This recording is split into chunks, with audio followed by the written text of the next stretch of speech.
Hello, hello to my Changemaker community. Welcome back to another amazing interview. I tell you, I get blown away more and more all the time with the people who are in this group. And I think if you take the time to listen in to this gentleman tonight, you're going to hear some rather interesting stories. So, welcome, Patrick Michael Hoffman. We are so happy to have you here. Welcome, welcome. Thank you. I'm glad to be here with you. And just this, a little bit of time we spent communicating and telling each other our stories and whatnot. It's been very uplifting, and it's great to hear somebody like you that's here to support and help others. It just feels very enlivening and enlightening, we'll say. Well, thank you for that. Well, I don't always ask people to start here, but because it seems like your story needs to be told first before we get into some of the things that you're working on. So please, would you share with people a little bit about your interesting near death experience, and I guess maybe even more than one? Yeah. Um, well, I don't want to drag this on because I could just, so Oh, I bet. so to try to put I'll try to put my life story, we'll say, just kind of the bigger, more prominent issues, we'll say, problems, or forward are first, or and so essentially I was born without ever meeting my real father, and my stepfather was a very narcissistic, just selfish individual, and never showed me any real love. I can literally count like a couple times we've ever anything when I was a kid. Like for 1 minute we did that. We threw the ball across the yard like 6 times one time. Like, so just never had that true love or that fatherhood or that masculine upbringing when I was never raised with that. So I went through my teenage years and so forth, like not really having that, like that masculine, like, a true form of who I really am, and not knowing myself, being lost and confused through like this.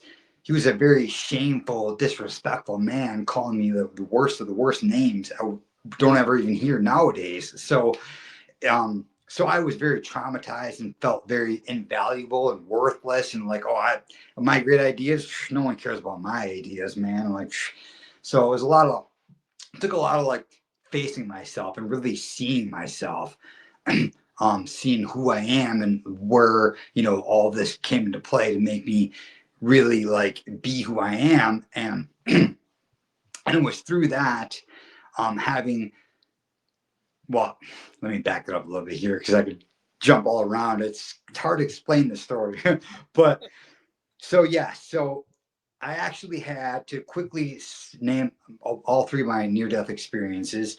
I had one time I jumped off of I was probably like 8 years old. I jumped off this cliff, like a 30-foot cliff, into a river in northern Wisconsin. And I was swimming across the river, which is pretty quick current, and like 400 feet down the river is rapids and rocks and stuff. And like, you don't want to go down any of that. Like, definitely not. And me and my friend were like, let's swim across and go check out the other side because no one ever goes over there because it's like the middle of nowhere. So I'm like, oh yeah, me and him are always like, yeah, for sure. So we jump and start swimming across, and you got to swim at like a crazy angle to like just to swim straight across. And I'm going. And also, too, keep in mind, I've been there like probably like hundreds of times, probably like a few hundred times then, and then like even thousands of times now. But and I've never had any issues or anything like that. And I've also never seen any canoes or kayaks or anything like that, because to kayak that or canoe, it would be you got to really know what you're doing. So I never seen anything like that. Anyways, we jump into the water.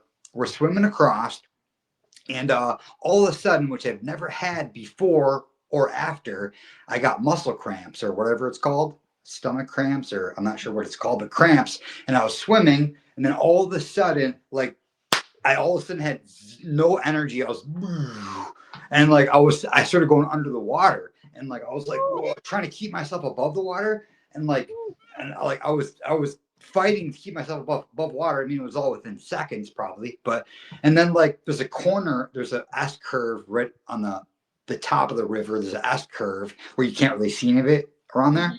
Mhm. And just then, two kayaks come around the corner, come around the edge, and I'm like 8 years old. So I put my hand up. I'm like trying to put my hand up and swim. I'm like, hey, can you come grab me? I'm like, I said something, I don't know. And he came over and I grabbed the back of his kayak, and then he brought me all the way over to the other side where the rocks were, and there were some older, probably teenagers then, maybe 20s, and some older guy like picked me up and threw me up and up into the bigger rocks because Mm. it's a big rock cliff.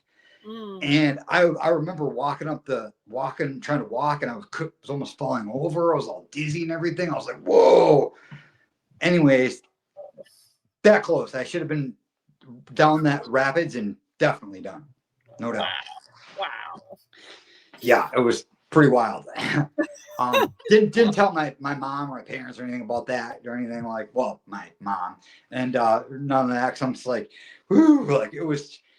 I mean, at the same time, like my childhood was a very broken home, so it was like, a lot of times I found myself just wanting not to even be in the house, like just going to play with friends or doing Mhm. whatever. And I grew up in a town of 300 people, small little town.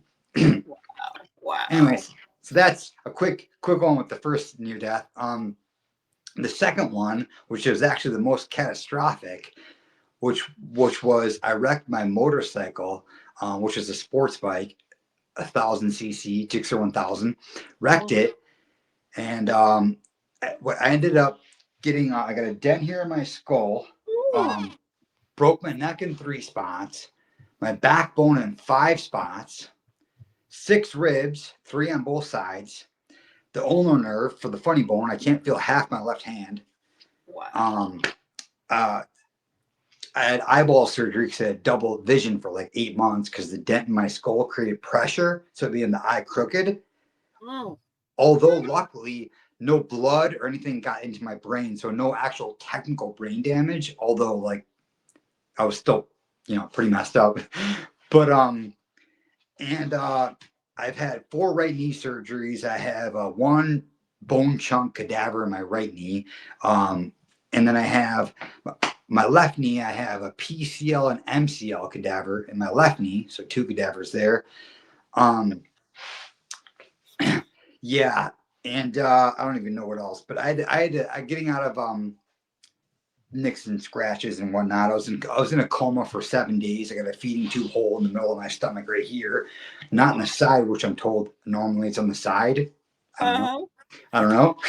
But so I had that, and essentially it took me, I forget, 2 months worth, and it took me, I had to go through full rehabilitation to relearn how to walk, talk. I had to get my driver's license on a machine, like a machine deal, to make sure I could brake in time. I had enough like quickness to brake. Mhm. Mhm. So I had to relearn like literally everything, how to be human. And how I like to say it is, I remember when I first started kind of like actually starting to like remember a little bit, although my short term memory was like gone. I had to relearn how to remember. I would remember looking at myself, like looking at my hands and kind of be like, oh, this is me. Okay, I can do this. All right, okay, I'm able to walk and move, and I can talk, and like, oh, it's me saying these words. Oh, wow. Like, wow, this is really cool. Like, it was like, that in a sense, I'm wrapping it up, I guess, but like to where like I'm like, wow, like, and then I used to make fun. I used to say before, because I used to run a 6 acre farm, hobby farm, and I had a brotherhood of 65 guys, and I used to tell my brothers, I'm like, man, if anyone were ever to meet me, because at that point I was different, but I'm like, if anyone were to ever meet me right now, and they're like a vegan or a vegetarian or something like that, like, I hope they're not too offended by me, because I'd have to tell them like, hey, I'm a meatitarian. No offense. No offense, I'm a meatitarian. No offense, like, but things have changed though. I switched after my accident and whatnot. I'm gonna get back to those 2 more, but I really like changed ways in life, just seeing different things, and I rocked the vegan label for a while. I mean, that's essentially what I am now. Although I don't just don't say that to other people like they need to be it or do it. A lot of times, people that know me or have seen me from where I was, and they see me now, and they're like, they talk to me and just see me, my physicality and everything, and they're like, dude, what are you doing different, man? Like, how are you able to even have a conversation with me? Like, they're so confused. Like, what? So that's kind of what I would like. I would like them to ask me questions because then, hey, I eat a lot of plant-based diet, man. I eat plants. I take care of my body. I make sure like I'm on the circadian rhythm, sleeping right, and certain things I got to do for myself, taking care of myself. Mhm. Well, um, to go, to go. I mean, to go. Do you have any questions about any of that, or? well, I was just going to say it was after the motorcycle accident, though, that you really started to just have a different perspective on life in general, right? Mhm. That was one, right? And that's the one I was getting to, which I kind of said. I guess I said, ride the motorcycle and destroy my body.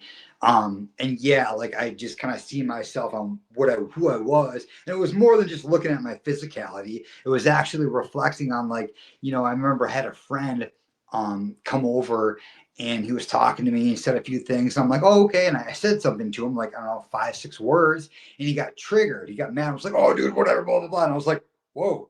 I'm like, didn't understand, because to me I was nothing but just giving them love, hey man, this and that. And then like, so I started to, and that's kind of where I started to train myself with my memory, because I had to like literally sit there and like, contemplate and re-remember and be reflective daily on what I'm doing, how I'm doing it, and just to remember and to like reteach myself, to retrain myself. But Wow. I remember like reflecting back on that trigger of his. And I was like, okay, so I said these 5 words. Oh no, I think it was maybe 6, 5, 6. Okay. I'm like, okay, so I said this, and this. And I remember saying, I'm like, okay. I'm like, what's so bad about that? Why would you get mad? I'm like, and then I started doing this, which I do a lot of now, is I shifted shoes. I put myself in his shoes. And I thought, okay, I'm him now. I'm Alex. You know, I'm living like him. Okay, I went through this. I went through my mom and whatnot was religious like this and like this and put me through this and stuff. And okay, and now me being me, Patrick says this to me being Alex. Okay, now how am I gonna see that from my perspective? I'm like, oh, dude, that totally was like a poke in the face to him, kind of like. I'm like, oh, I thought it was nice, but damn. I'm like, so I started to see have awareness with that, and kind of like, to see like who am I really being here? Like, like how am I really acting and whatnot. um so yeah, so that was part of like my reflective process to try to like relearn just, who am I in this meat suit? I like to say, well, did used to say, but who is this guy in this suit here? What is this?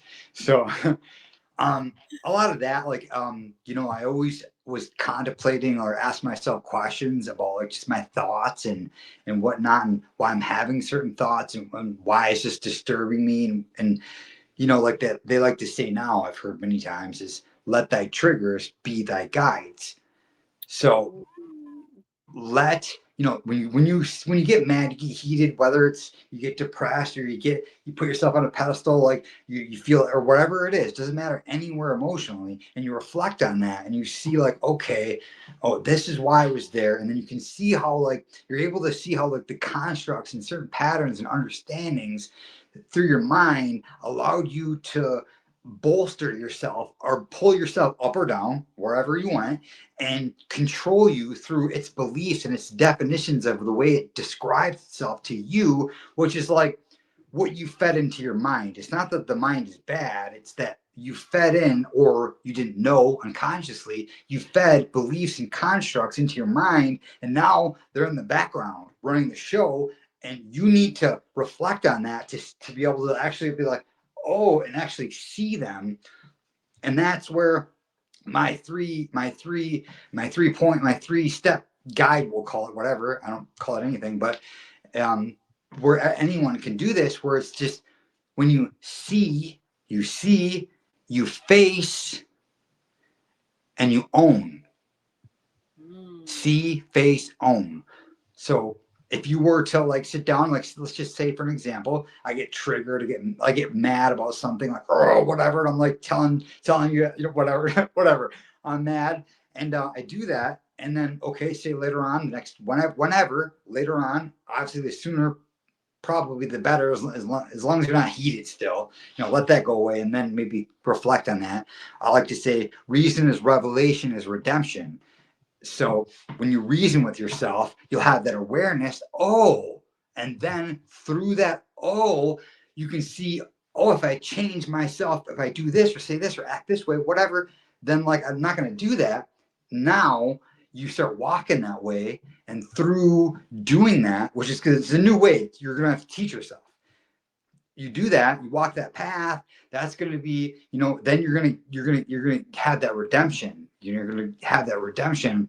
But going back, see, face, own. So when you see everything that you weren't aware of that were like constructs or your beliefs or definitions or ways that were controlling the way you speak, walk, talk, act, everything, and you reflect on that and you see like certain aspects of it and you bring it forth, it's like then like, oh, you're like, oh, and you actually face it. You face them because when you can see certain things, a lot of people do. They see things about themselves and they just resist them. They push them away.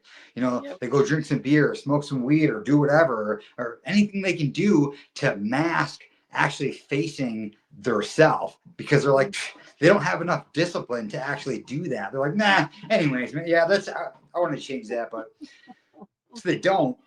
So it's actually when we actually choose ourselves, like I was saying earlier, when we're the choosers of ourselves, I choose me. I choose me. And so to choose me, I gotta accept all of me. And to accept all of me, I might need to forgive myself and be sorry for a few things and like, you know, do some crying or whatever I gotta do, man, because I gotta accept all of this, everything. There ain't no change in nothing. You know, acceptance is change. Yes. So Wow. Have you started putting together your own program yet for personal development? yep. Because you've got great insights and it's all from personal experience. I mean, you just a few minutes ago gave one of the greatest examples about how you taught yourself compassion. You know, when you were putting yourself in Alex's place and going through all of that, I'm like, wow. I mean, that's good stuff. Absolutely. Thank you. I appreciate it. And yes, to answer your question, yeah, you know,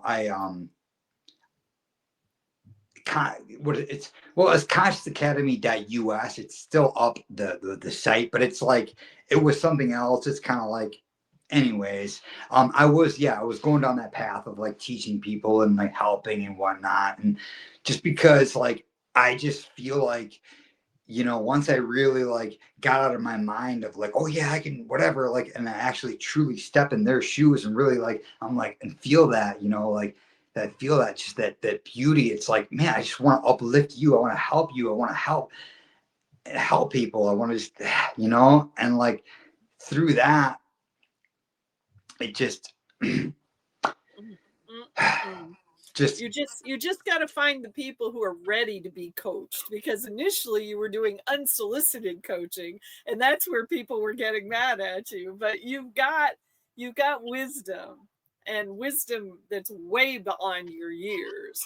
And you know, one of the things that is being talked about a lot right now that I feel like I'm supposed to share with you, all of a sudden in the last 2 weeks, I have attracted this whole group of guys who wants to be coaching young men mm, because they're lost. You know, they don't know their place in society. You know, we talked earlier about how suicide is second leading cause of death of 10 to 18-year-olds in many places across the country. Well, 70 to 80% of those suicides are young guys. uh, So, you know, they're in a crisis situation and they will listen to somebody in your age range way before they'll listen to mine. That's probably true. And especially given that, you've been through some challenges and you've been through, abuse or, just not having good relationships when you were growing up. And that is the case with a lot of our young men out here these days. There's far too many, single parent families. And although mothers do amazing work for their children, it's not the same as having a dad in the house too. Mhm. So I just felt like I'm supposed to tell you this because, like I said, I've had like 5 or 6 different guys just all of a sudden show up. And one of them, he's a hoot. He's a sportscaster. And he has this vision of filling sports stadiums around the country to do these events to help Mm. guys find their path, again in society. And I'm like, go for it. I'll cheer you on. Definitely. That's beautiful. It really is, because that's kind of like, with what's going on here. It's like in our world, it's like, with the man being the man, and like, and then, but men, especially the younger kids, being more confused, and like, it's all of our controlling our deceptive ways of life. It's created such a delusional reality that it's so easy to get be lost and have no idea what you want to do in life, and just drift through life doing whatever. Like, Absolutely. you And know, drifting is dangerous. It no. is it is not good. There's actually a book most people have heard of Napoleon Hill's book on Think and Grow Rich, right? But most people have not heard about his more controversial book called Outwitting the Devil.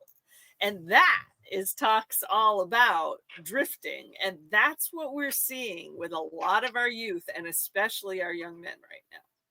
Yeah. Yes. That book's amazing. Love that book. One of my tops for sure. Mine too. um Definitely. And yeah, a lot of that's kind of like what with what is going on with our culture and our society and just everything. It's because it's like, it's so easy, it's so simple when you just really break it down. Because I'm about, let me speak here, I'm about simplicity, being as simple as possible. Because like, just me, like trying, me learning a lot of these bigger understandings, or trying to know things, when before, when I was trying to like just be human again. I'm like, oh, I need to like, I see that I have some issues here. I'm like, how do I fix that? I'm like, all I did was like, I fought myself. I was trying to like, oh no, I'll just totally be somebody else, man. I'll forget that, like whatever, like I'm not that way. And I was like fighting myself, and like, and all this inner fighting, all that, what it's doing is, any of our resistance creates persistence. Resistance is Mhm. persistence. Yes. Yes. So, by doing that, all we're doing is we're not putting the sword down, we're fighting ourselves. There's fighting. It's like, no, it's the surrender, the letting go is the acceptance. It's like, you accept that, you know you grew up, you didn't have a real father, you wrecked your motorcycle, you almost died, like, oh, like, no, you're not going to be having this, sympathy for yourself and stay down like, oh, I'm depressed, man, like I can barely walk, like I no, man, I get up, I get surgeries, I bust out the crutches, I got to do what I got to do, like. And it's through that we can actually like see our true path and see our true self, our true soul, divine beauty, loving expression. We can actually see that when we actually move out of ourselves way, and we don't Mhm. let any of the beliefs of fear, any of these constructs control our actions. We actually, as a matter of fact, we contest our beliefs. Like, do I really believe that? Why do I? Well, if I'm scared to make videos or do any of that, well, why though? Like, well, because my stepfather shamed me so much that I'm afraid to like actually like speak to people, and, oh, you can see me, like, well, okay, well, if that's the case, this is what I started doing a while ago. Oh, if that's the case, well, you know what, I'm gonna commit to like just start doing live videos on Facebook or something or whatever. I'm gonna start doing that every day, just to totally like, I don't even know what I'm gonna talk about. Like 10 minutes, 20 minutes before this, whatever, and just start doing it. And like, You know, it's nerve wracking, but like the only way out is through. You know, That's right. you can't you can't run from yourself. You can't, you know, acceptance is love, acceptance is life. So when you actually see that you're afraid of that, you try to run from it. It's when you actually go through it and you're uncomfortable, or you go through it anyways, and you do it. You know, it's through that then you're like, oh, that actually wasn't. It was just, well, it wasn't that big of a deal. It's then you expand your comfort zone and your perspective you widens. You're not so narrow minded, and everything just feels and seems and is expansive, and you see what the truth of reality really is. I mean, to try to put it into words, I mean, no one really can. That's why everyone always has these troubles, like they all did. Like, you know, Jesus and Muhammad, and there's a gentleman, Maher Baba. I don't know if you're familiar with him, but beautiful gentleman. I'm almost done with his second book here. Let me grab it quick, right here. But I don't know if you ever. No, not familiar. Wow. Okay. So this is number two. There's three of these books, Mm-hmm. and this is like if you could speak with like a very just very wise person, noble, like if you could speak with Jesus and ask him questions that were more like back then was different, like more in the sort of speak nowadays, kind of in a sense, really is what it is. It's very, very technical, but very logically understanding and makes sense. This is like wow. And I've read probably, I don't know, 50, 60 books, and I have a couple hundred, but yeah, so it's Maher Baba though. Wow. All I can say about him is like he is just I love him. Wow. Well, Patrick, I know we could be here all night because we have fun talking. There's no doubt about it. And obviously you have an interesting backstory. You definitely have, some wisdom again that goes beyond your years at this point in time in terms of understanding consciousness, reality. You have some knowledge that you can be creating your own classes, you can be creating your own coaching programs, all of those things. And you also have a desire that you would like to somewhere in the future see communities being built, conscious communities. Is that a good way to phrase Absolutely. Absolutely. it?